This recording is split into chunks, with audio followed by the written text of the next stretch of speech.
We think women need to talk more openly about money because money really matters. It shouldn't be embarrassing or confusing. Join the conversation. We'll be discussing a whole range of topics which will help you get comfortable with your finances. Money Matters. Brought to you by AJ Bell. Hello and welcome to the first Money Matters podcast of 2024. I'm Laura and with me as ever is Danni. Hey Danni. Hi Laura, hi everyone. We hope you had a fabulous Christmas because this is all about helping you becoming more financially fit.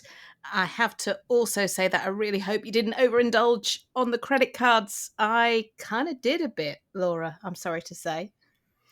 I mean, that sets the tone for this whole episode, which is all about financial confessions and also financial intentions for the year ahead. So I'm someone that actually really loves the start of the year as a chance to, set intentions, start afresh, work out what you want to do for the next year, what you loved about the past year and what you didn't love so much. And also doing that from a financial point of view as well, I think is really helpful. Yeah, I always sit down at the beginning of the year and figure out what changes are coming up in terms of my finances, what I'm expecting in terms of where the kids are, where they're going to be. So my youngest will be starting college in September, and that made huge changes because suddenly I had to fork out for the eldest bus fare every week, 10 quid a week. And, then she's wanting 20 quid for the week to spend on food because they're popping into places like Subway. So for me, it's all about trying to sort of juggle those incidentals and make sure that I don't get caught out, which is exactly what happened to me in September last year. Exactly. I think it's looking back at things that happened in the past year and thinking, oh, okay, that caught me out. I didn't do quite so well there. How can I fix that for the year ahead? Now, some people go to the extreme on this. I know that Helena Morrissey, who is the founding ambassador for Money Matters, has a giant spreadsheet that she inputs any life event or any expense in for all of her and her family of 11. All going all the way through until they reach adulthood. That is a spreadsheet skills I am envious of. I don't think you necessarily need to be that prepared. We'll definitely be hearing more from her in this episode. But I think you can do it on a bit more of an ad hoc basis and just, like you said, Danni, think ahead to what's coming in the year ahead. And some of those will be positive financial things as well as hurdles that you've got to save for or prepare for as well.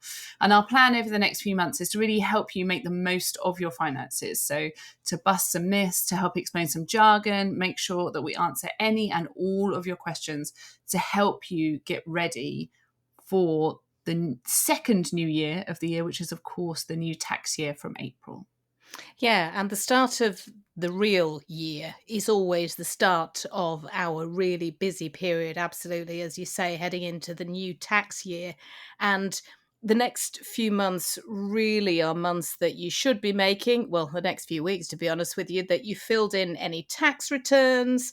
That is something which has caught me out before.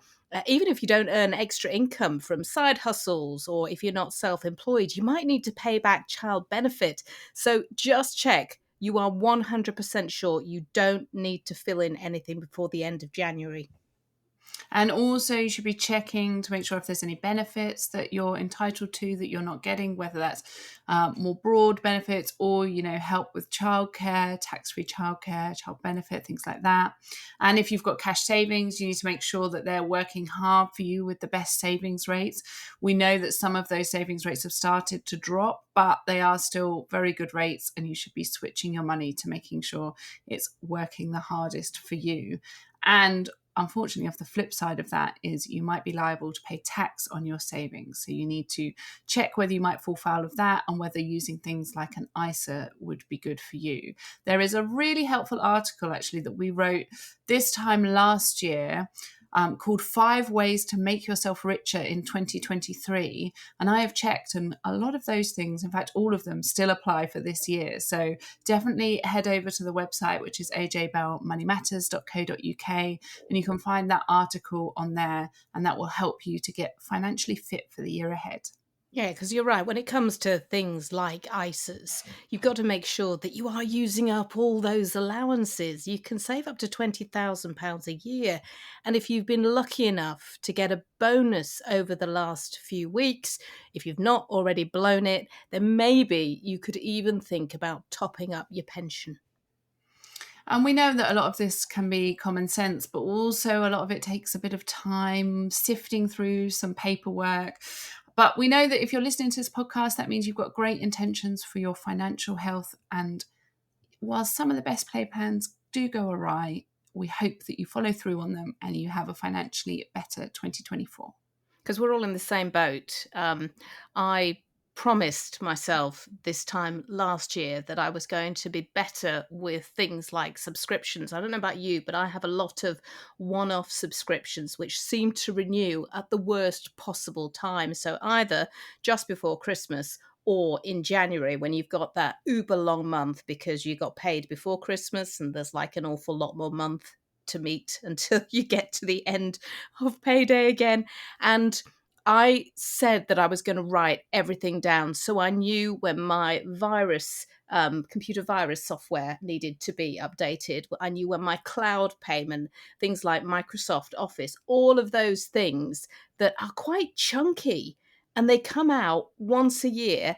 And I swore that I would make a note, and I absolutely didn't do it. So, what I have done is I have this time actually written them down as they've come out. As long as I don't lose where I've put that, I'll be absolutely fine.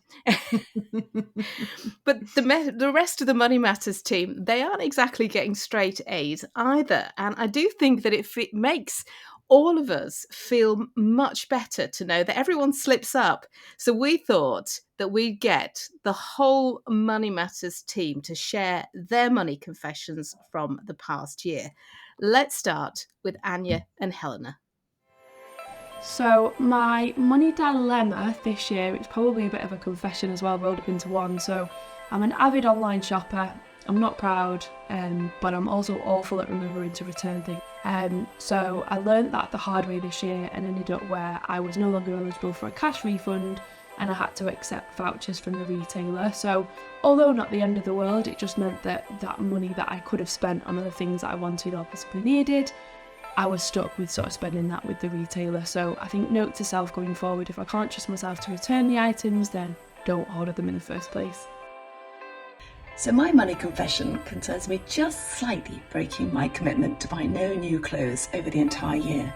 I was doing really well, and then H&M brought out this amazing collection with Paco Rabanne, and it was so gorgeous, and there was this one particularly glittery, amazing gold sequin skirt. Well, it was just human nature. I had to have it. I managed to get around the rules to some extent by having it as a Christmas present for my family. But the problem was that as the deal was done, I felt that sugar rush, that hit. And all those feelings of addiction that I thought I'd expunged over the year came flooding back.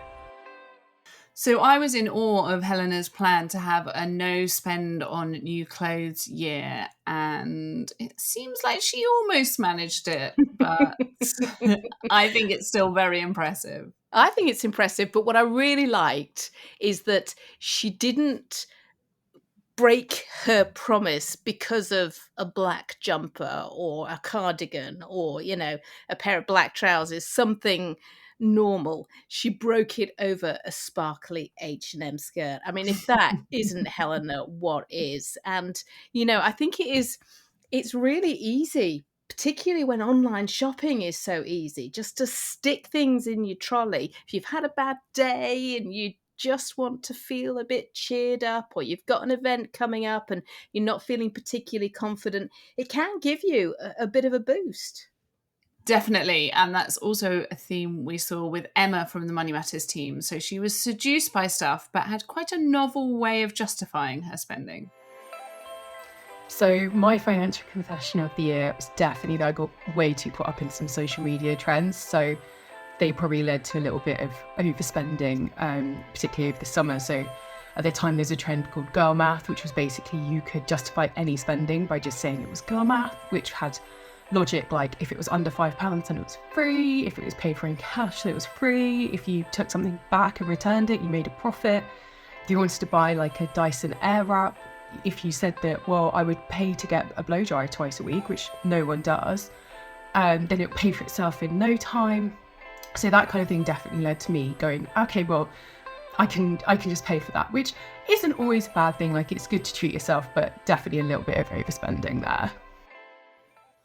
I love that girl math. I mean, honestly, it makes sense in a really wrong way.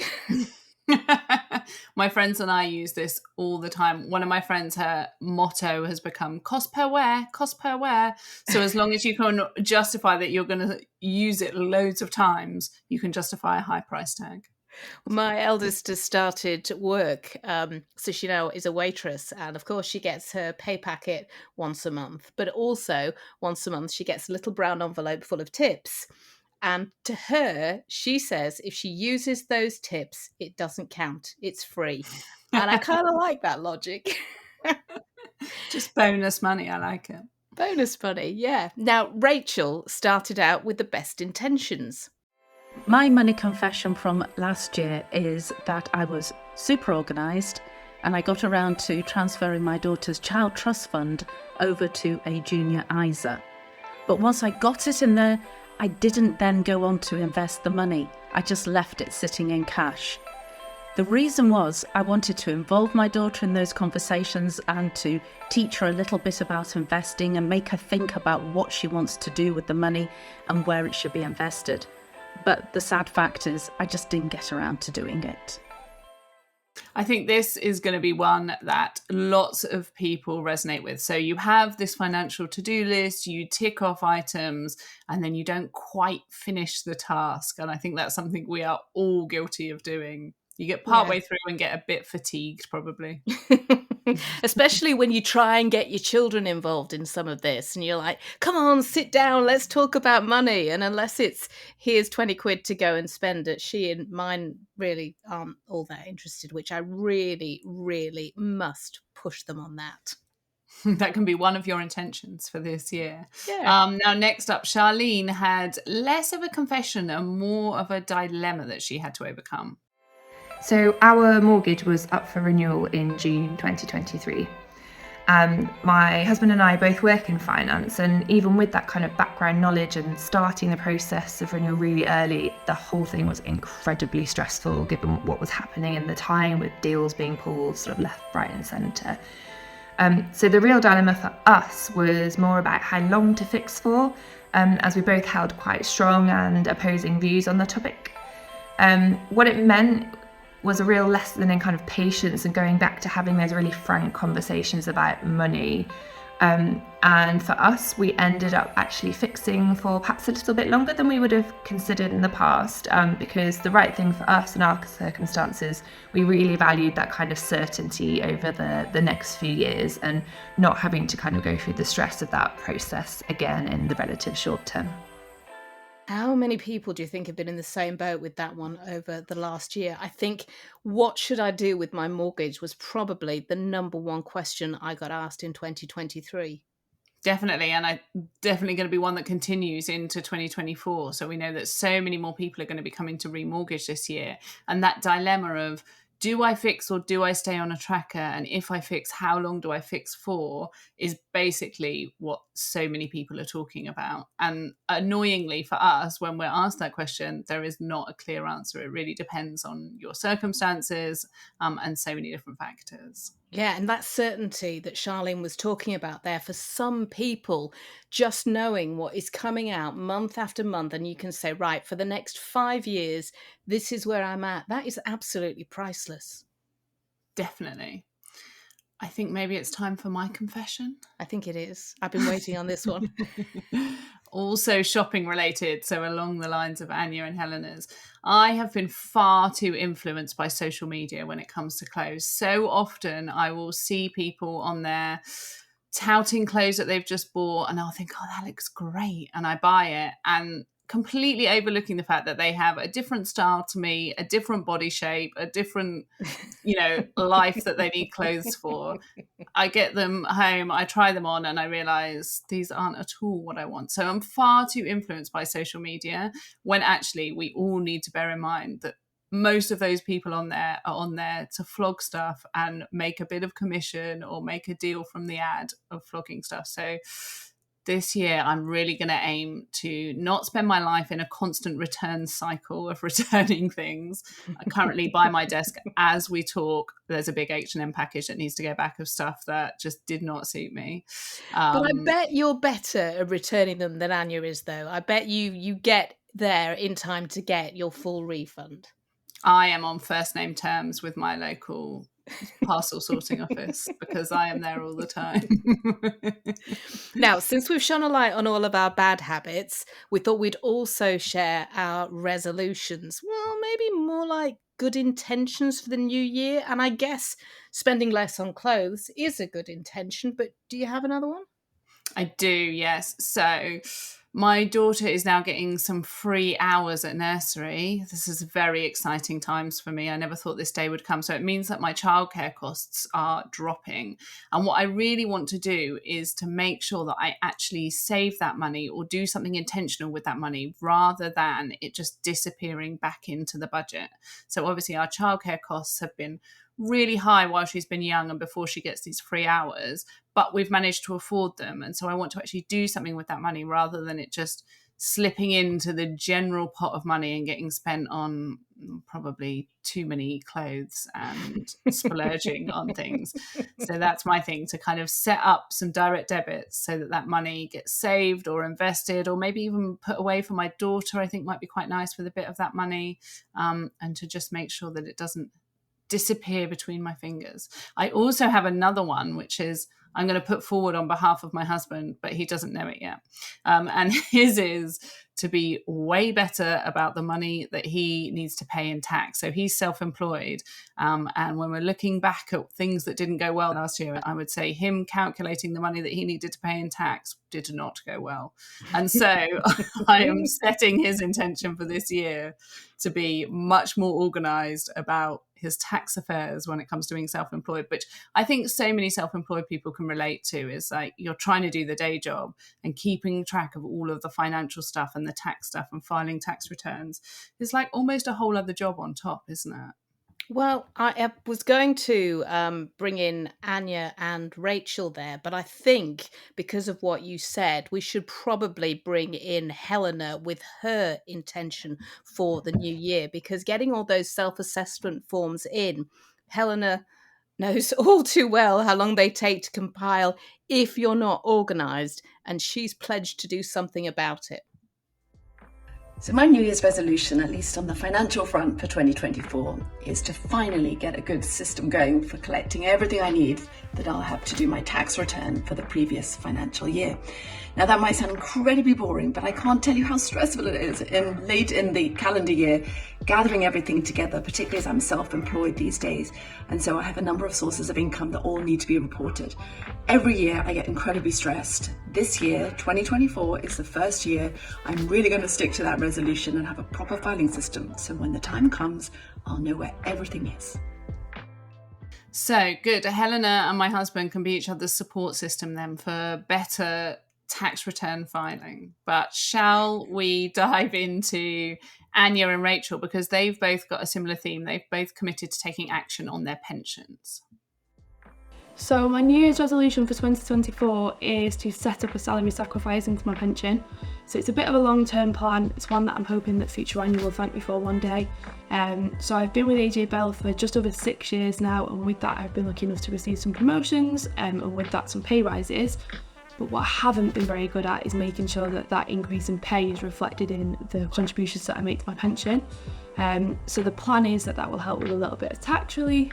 Not only will I benefit from myself putting more in, so the pot will be bigger at the end, but my employer also offers a match contribution scheme, so I'll be able to benefit from that. And in theory, I shouldn't miss that money because it's money that I've not been used to receiving each month anyway. So that is the plan for 2024.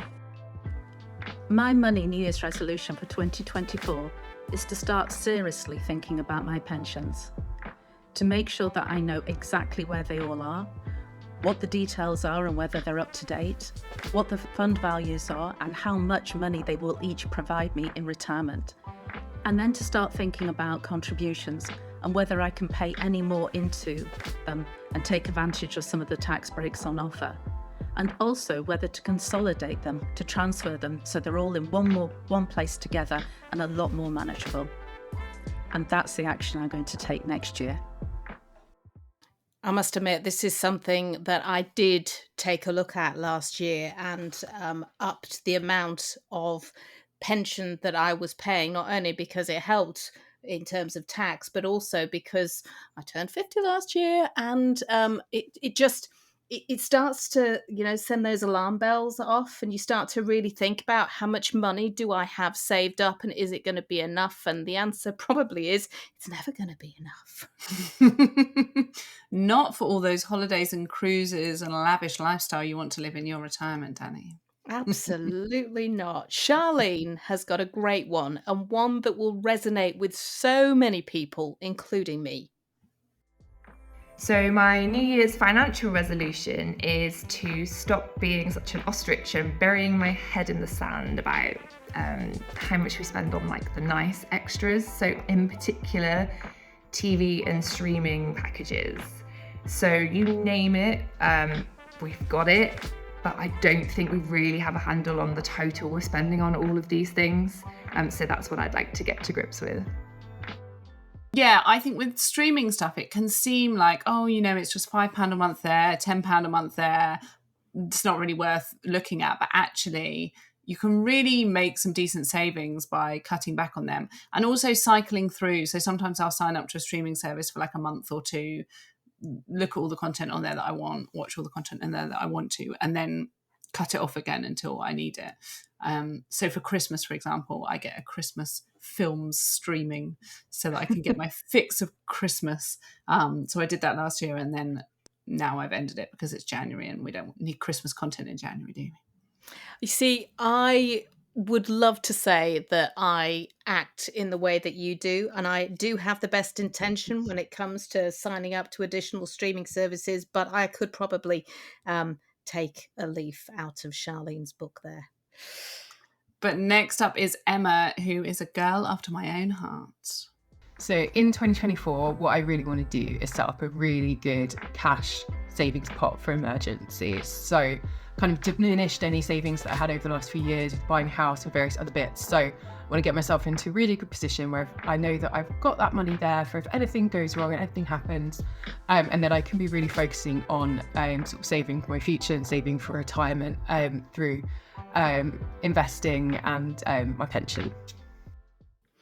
I think that is a really, really important thing to do. And it's something which we spoke a lot about last year, about having that cushion of savings just in case something goes wrong. And I remember talking to a couple of girls after we did our Money Matters report, and they were saying about the fact that they were single. So for them, it was even more important, they felt, to have a savings cushion because they couldn't rely on anyone else. Yeah, that's such a good point. So Danny, what is your good intention for the year ahead? Well, after we had our wonderful meal planner on it for our Christmas episode, I thought that makes such sense because I have a corner shop, which is also known as M&S Simply Food. Oh, that feels a bit lethal. It is a bit lethal. And if I've not planned my meals out perfectly for the week, and there's a day when I'm like, what are we going to have for tea tonight? It's usually a quick, wander down to the M&S Simply Food, and I find it impossible to come out of there without a full trolley. And I know that is just completely lethal to my finances, and I really, really need to get to grips with that. So hopefully that has given you some good food for thought and also helped you to get to know all of us a bit better and the fact that we are not all perfect. No, absolutely not. Certainly not when it comes to food.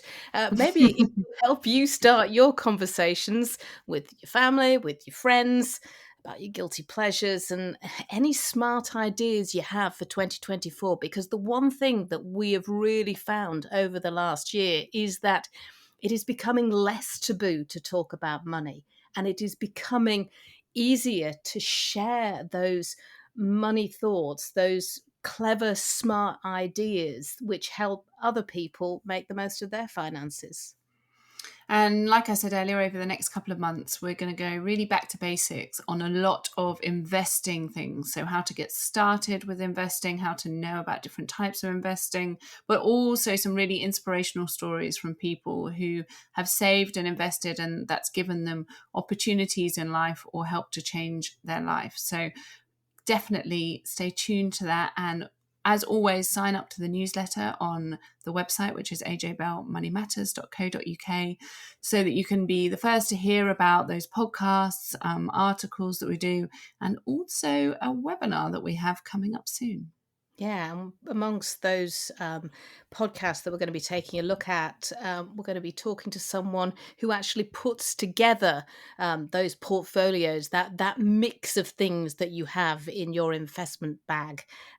So we'll speak to someone there to give you some tips about that, and we'll also give you a chance to send us the questions that you'd like to ask a financial advisor, and then we'll put them to her. And definitely get in touch with us with any confessions that you have from last year and any financial intentions for the year ahead. We want to hear from you. So we're on all the usual social media platforms. So you can comment on there or send us a DM, and we want to hear what you're planning to do for the year ahead. But for now, best wishes for 2024. And thanks so much for listening. Before you go, please remember this podcast is for educational purposes, and the views expressed don't necessarily reflect those of AJ Bell. The podcast isn't telling you whether certain investments are suitable or not. And don't forget that the value of investments can change, and you can lose money as well as make it. It's also important to remember that tax rules apply, and that the way an investment performed in the past may not be the same as how it behaves in the future. If you want help, go see a qualified financial advisor.